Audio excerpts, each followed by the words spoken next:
11 লক্ষ জনগণ এই লাঞ্ছনা মানবে না। শরীয়তপুর কেন ফরিদপুর বিভাগে যেতে চায় না, কেন ঢাকা বিভাগেই থাকতে চায়, এর উত্তর খুঁজতে হলে আমাদের ফিরে যেতে হবে প্রায় 40 বছর পেছনে।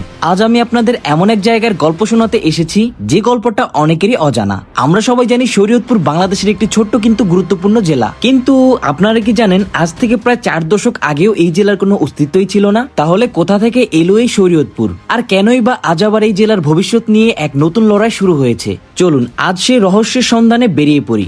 রহস্য শুরু হয় পালং থানা থেকে শরীয়তপুর জেলা।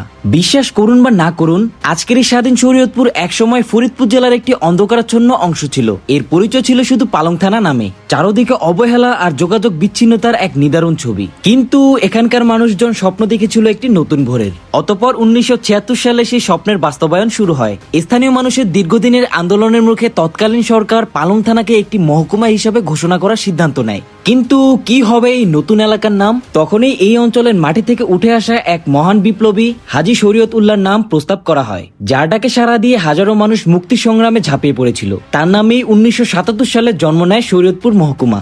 কিন্তু গল্পটা এখানেই শেষ নয়। মাত্র 7 বছর পর 1984 সালের 1 মার্চ সেই মহকুমা সব বাধা পেরিয়ে পূর্ণাঙ্গ জেলার মর্যাদা লাভ করে। আর এভাবেই ফরিদপুরের এককালের অনুজ আজ নিজে স্বতন্ত্র পরিচয়ে মাথা তুলে দাঁড়ায়। তবে আজকের সংকটে পুরনো সম্পর্ক নাকি নতুন পথ, গল্পের এখানেই আসল মোচর। সম্প্রতি সোশ্যাল মিডিয়াতে দেখা যাচ্ছে শরীয়তপুরে মানুষের মনে ঝড় উঠেছে। শোনা যাচ্ছে সরকার নাকি ফরিদপুরকে একটি নতুন বিভাগ ঘোষণা করতে চলেছে, আর এই নতুন বিভাগে শরীয়তপুরকে যুক্ত করার প্রস্তাব উঠেছে। ভাবুন তো, যেই জেলা এত কষ্ট করে নিজের পরিচয় তৈরি করলো, তাকে আবার কেন পুরনো সম্পর্কের বাঁধনে জড়াতে হবে? যেখানে ভৌগোলিক বাস্তবতার দিক দিয়ে পদ্মা সেতু হওয়ার পর শরীয়তপুরের মানুষের হৃদয়ের টান এবং যাতায়াত ফরিদপুরের চেয়ে ঢাকার সঙ্গে অনেক বেশি। শিক্ষা, ব্যবসা, জরুরি চিকিৎসা সবকিছুর জন্য শরীয়তপুরবাসী এখন ঢাকামুখী। আত্মপরিচয়ের লড়াইয়ে শরীয়তপুর এখন আর ফরিদপুরের ছায়া নয়। তাদের নিজস্ব সংস্কৃতি, নিজস্ব ঐতিহ্য আছে।